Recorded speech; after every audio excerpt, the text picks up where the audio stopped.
हाँ sir.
Done.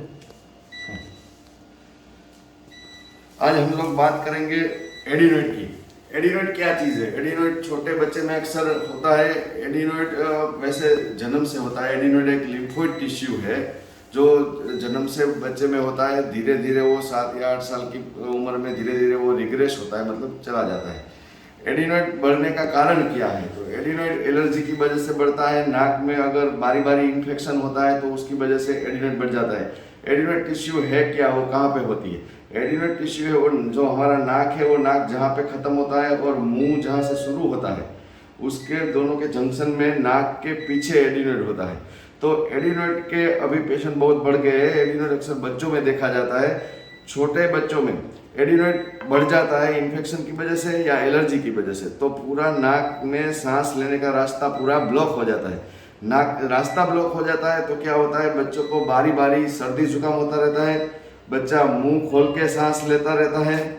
बच्चा मुंह खोल के सांस लेता रहता है और बच्चा रात को नींद में कभी कभी झक जाता है, उठ जाता है और खराटे लगाता है ज़्यादा बच्चा रात में, और उसका बच्चे का ग्रोथ अटक जाता है और मुंह से बच्चा सांस लेता है। मुंह से सांस लेने की वजह से बच्चे के फेस में भी चेंजेस होता है। उसका जो चीन है वो शॉर्ट होता है, दांत बाहर निकलते हैं, ये सब होता है। और उसको बारी बारी अपर रेस्पिरेटरी ट्रैक इन्फेक्शन, मतलब कि सर्दी और जुकाम बारी बारी होता रहता है। बारी बारी उसको एंटीबायोटिक वगैरह दवाइयाँ लेनी पड़ती है। तो इसका इलाज क्या है? तो इसका इलाज है एलर्जी कंट्रोल करना और जो एडिनोइड बढ़ गया है उसका ऑपरेशन करना।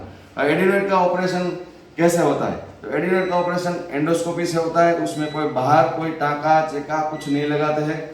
एडिनोइड की सर्जरी में हम यूज़ करते हैं एंडोस्कोप यूज़ करते हैं। ये है एंडोस्कोप जिसका हम इस्तेमाल करते हैं। एंडोस्कोप से ही ऑपरेशन होता है। एंडोस्कोप कैमरा में लगाते हैं। ये है स्टोर्स कंपनी का स्पाइस कैमरा। तो एंडोस्कोप कैमरा में लगाते हैं। ये एंडोस्कोप हम नाक में डालते हैं और जो पिक्चर दिखता है वो देखो, ये एंडोस्कोप हम नाक में डालते हैं।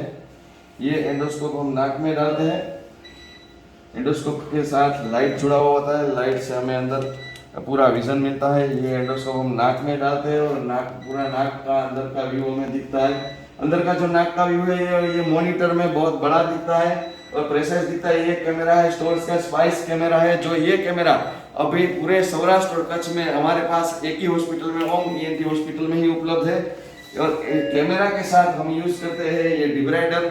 ये डिब्राइडर है जो मेट्रोनिक का डिब्राइडर है, आईपीसी। ये भी इस पूरे सौराष्ट्र में 2 ही जगह पे है अभी। आईपीसी से हम आईपीसी डिब्राइडर से, और ये है कोबलेटर इंस्ट्रूमेंट है, वो भी हम एडिनोइड सर्जरी में यूज करते हैं। डिब्राइडर है वो डिब्राइडर का इंस्ट्रूमेंट आता है, डिब्राइडर का ब्लेड आता है। उससे एडिनोइड टिश्यू है वो सक्शन में कट होके सक्शन हो जाता है, मतलब मशीन में चला जाता है। और जो कोबलेटर है वो है उससे एडिनोइड टिश्यू गल जाती है, उसको धीरे धीरे रिमूव करते हैं।